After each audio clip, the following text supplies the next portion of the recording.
I said, guess who's back? Man, guess who's back? I want the truth! You can't handle the truth! We haven't seen anything to contradict what I thought. Have you got the teeth to stop him from fighting in this country? Because I think it's a natural extension of your authority that irrespective if he gets a licence from another commissioning body, that he shouldn't be able to fight on these aisles whilst he hasn't satisfied the criteria that you set for someone to be licensed in this country. Simon, he will not box on one of our shows in this country until he proves his innocence. What's going on, people? So let's get into this one. Things not looking too good for Conor Benn, to be honest. I think Conor Benn was hoping that this whole witch hunt would disappear as soon as he came up with the excuse of eating too many eggs. I think when the WBC said that they cleared him of any wrongdoing, I think he probably thought, he was home and dry and it was money well spent with the lawyers. But I think it's a little bit more complicated with the British Boxing Board of Control.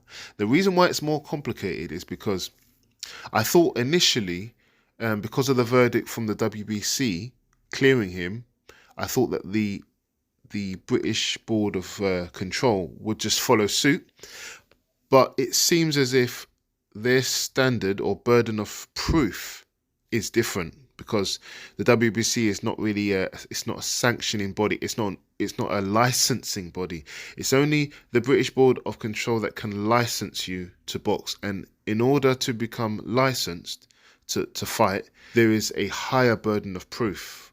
This is something that they call, or they refer to as, strict liability. You have a obligation due to your contract with them to basically not fail a drug test, basically. And if you do, you have to be completely responsible for any substance that is found in your body.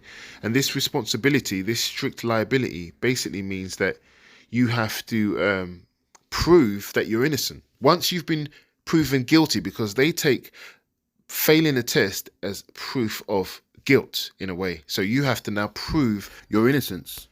With the WBC, they just need a reasonable excuse for why it happened. And Conor Benn's lawyers were smart enough to come up with this whole idea about the eggs, and nobody can disprove that he didn't eat eggs. We know that eggs, clomiphene has been found in eggs, not in this country, not in large amounts in this country, but in other countries, larger amounts. And, that's enough for the WBC to clear him of any wrongdoing. Yeah, but for the British Board of Control, like I said before, they require a lot more. And this is something that Simon Jordan was talking about. I'm not really the biggest fan of Simon Jordan. I saw him on that TalkSport interview, and he was actually clarifying this. And I actually agree with him 100%, which is very rare, because I think I normally clash with a few things that Simon Jordan says, because I think he's a little bit harsh, especially when he's talking about fighters and boxing decisions and whatnot. But in this instance, I think he's bang on the nail. Conor Benn has to prove his innocence. Just saying, "Oh, I ate eggs," is not enough. What he needs to do is he needs to give details of where he got the eggs from. He should have receipts.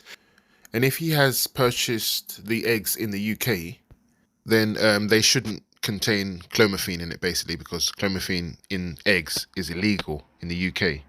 However, if he has imported the eggs, clomiphene is found. So it's very likely that he'll say they were imported abroad. So if they're imported abroad, it's going to be likely that there's a trail. And then, obviously, Conor Benn is going to have to provide digital receipts of proof of purchase. So the receipts would have to match the time that he would have bought the eggs.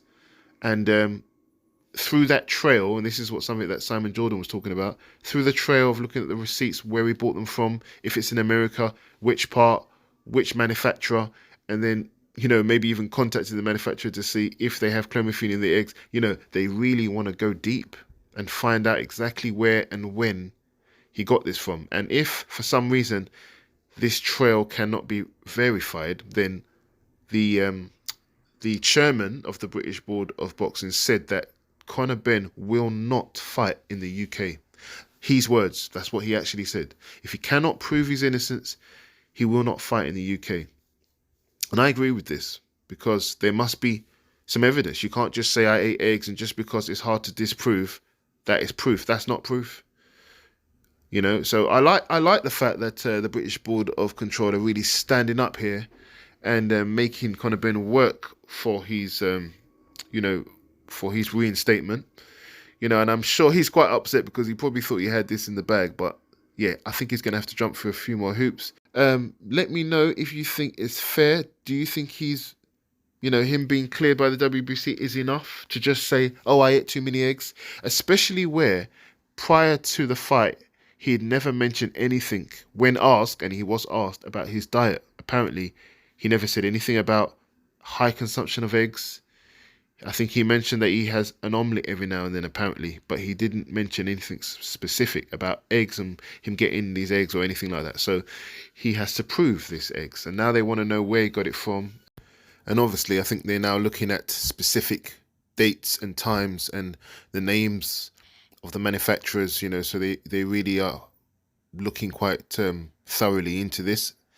And I'm happy about it, but let me know how you guys feel. Do you think it's fair? Or do you think that it's a little bit harsh on Conor Benn? Maybe they should be a little bit more lenient with his case. Let me know what you think. I'm on to the next one. If you enjoyed the video today, please don't forget to like, share, leave a comment, and of course, don't forget to subscribe to the channel. Thank you.